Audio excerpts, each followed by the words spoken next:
Esta semana, altas autoridades militares do Brasil admitiram publicamente pela primeira vez ter visto objetos voadores não identificados, os OVNIs. O próprio ministro da Aeronáutica, Brigadeiro Moreira Lima, deu entrevista para informar que pilotos das bases de Santa Cruz, no Rio de Janeiro, e de Anápolis, em Goiás, chegaram até a perseguir e a ser perseguidos pelos objetos voadores não identificados na região de São José dos Campos, sobre o Vale do Paraíba, e trechos do estado do Rio de Janeiro. Eram 21 OVNIs, segundo os militares, que ficaram mais de 3 horas sobrevoando o território brasileiro na noite de segunda e madrugada de terça-feira. Eu acredito em seres extraterrestres com entendimento. Não, essa pergunta não se trata de acreditar ou não. Nós só podemos dar informações técnicas, né? As suposições são várias. Tecnicamente, eu direi aos senhores que não temos uma explicação. Agora, nós vamos obter os relatórios do DACTA, não tem objetivo nenhum de esconder nada da imprensa. Não... A suposição seria o quê? Você disse que tecnicamente não tem condições, mas qual é a suposição? Não, aí suposição você estaria especulando com uma hipótese, seria muito difícil para nós. Objeto pode ser, digamos, um problema de guerra eletrônica, pode ser. Isso eles poderiam estar espionando lá. Problema de guerra eletrônica? Há uma possibilidade. Quer dizer, isso é uma hipótese. Nós não temos. Como seria guerra eletrônica? É uma interferência em radar, mas isso daí é uma hipótese muito... guerra eletrônica, que eu digo, é uma coisa muito... uma suposição, digamos assim. Mas não é o caso aqui no Brasil. Nós estamos numa época em que chuvas de meteoros estão de intensidade maior, devido à passagem do cometa Halley.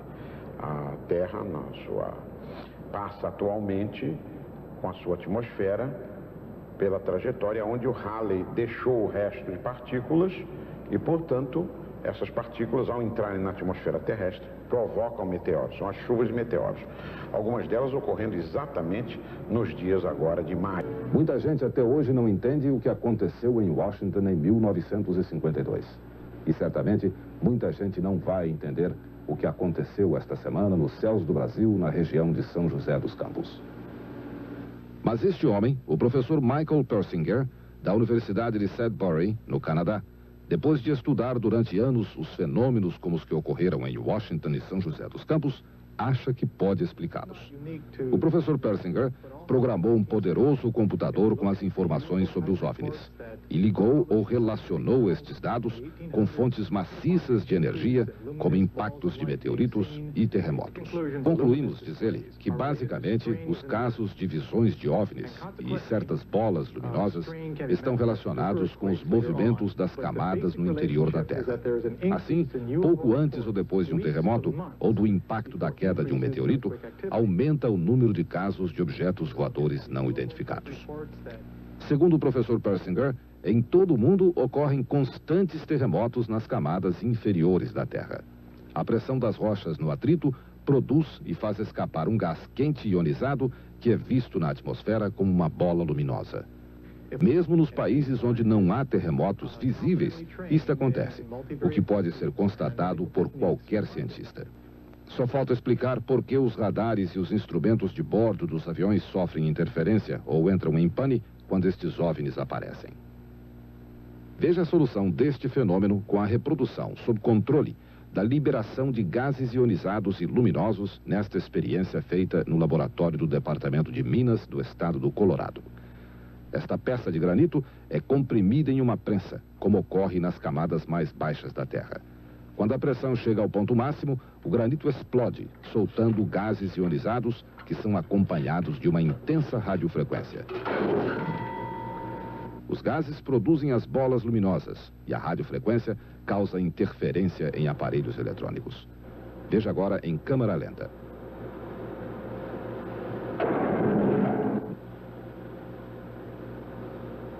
O Dr. Brian Brady, do laboratório do Departamento de Minas, está convencido de que o fenômeno é produzido pelo atrito das rochas no interior da Terra. Os gases e a radiofrequência, diz ele, são estas bolas luminosas que podem durar muitos minutos. Surgem mais duas hipóteses muito polêmicas para explicar o aparecimento de OVNIs na região Rio-São Paulo. A primeira é de um professor de física da Universidade de São Paulo, Luiz Carlos Menezes. Ele acha que algum país super desenvolvido resolveu fazer um teste do nosso sistema de radar. É uma manobra diversionista. Se coloca diante das telas do radar uma porção de pontos não importantes, de chamarizes, que deixa o instrumento militar propriamente, a aeronave ou foguete, encoberto. Você ofusca o sistema de radar com uma porção de chamarizes, quer dizer, é uma manobra. Que tipos de objetos poderiam ser usados para isso? No caso, me parece um conjunto de pequenas aeronaves teleguiadas, mais provavelmente pequenos foguetes. E seguramente com uma geometria mais bidimensional, mais plana. Quer dizer, alguma coisa fina e leve, com propulsão própria e telecomandável. A segunda hipótese é de que o Brasil foi espionado por algum país, alguma potência interessada em fotografar especialmente a região do Vale do Paraíba. Aquela região, a região do Vale do Paraíba, litoral sul do Rio de Janeiro e norte do estado de São Paulo, é certamente uma das regiões estratégicas mais importantes do país. Ali se concentra a indústria bélica brasileira, que é hoje a primeira indústria de armas do terceiro mundo. A indústria aeroespacial, o Centro Técnico Aeroespacial, que é a mais importante agência de pesquisa tecnológica militar do país, e, nas proximidades, a usina de Angra dos Reis e o principal terminal de recebimento de petróleo, que é o terminal Almirante Barroso, em São Sebastião, que, por sua vez, faz ligação direta com a maior refinaria do sistema Petrobras, que fica no Planalto Paulista. Funciona esse sistema de espionagem aérea? Bem, basicamente, ele funciona com, vamos supor, uma ou duas aeronaves repletas de computadores, sensores e coisas assim, e que levam cargas externas que a gente poderia chamar, assim, para uma melhor compreensão, de cargas capazes de criar confusão eletrônica, ou seja, elas se destinam a criar saturação de radar, ou seja, muitos sinais dentro do radar, ilusões, uma espécie de ilusão de ótica, ou quase isso. São cargas esféricas, cilíndricas, metálicas, que emitem luz, calor, luzes coloridas, inclusive, e tem, inclusive, um processo de propulsão. Elas se mantêm em movimento no ar por alguns minutos. É uma tecnologia muito avançada e que é dominada, basicamente, pela União Soviética, pelos Estados Unidos e, digamos, com uma geração de atraso, pela Inglaterra e pela França. Eu acredito que esse tipo de operação faça parte do jogo de xadrez da política internacional.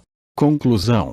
A noite oficial dos OVNIs aconteceu no final do período da Guerra Fria, ou seja, numa época em que as espionagens de outros países poderiam acontecer com mais frequência. Além disso, a região onde foi detectado esses OVNIs era um ponto estratégico, militar e econômico do Brasil. Um detalhe muito importante foi o fato do cientista canadense conseguir simular a interferência no radar em seu laboratório, demonstrando que esse tipo de tecnologia já era possível naquele tempo. Imagina o que as forças aéreas dos Estados Unidos poderiam fazer então. Lembrando que o incidente ocorreu apenas em uma única noite, o que sugere um teste de equipamento espião de confusão eletrônica e visual.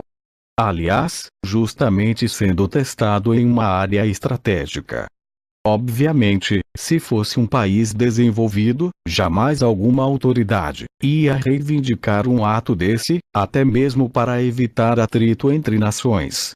Uma observação: se o exército de algum país realmente dominar essa tecnologia, jamais eles vão informar que tem um equipamento capaz de fazer essa bagunça no espaço de algum país.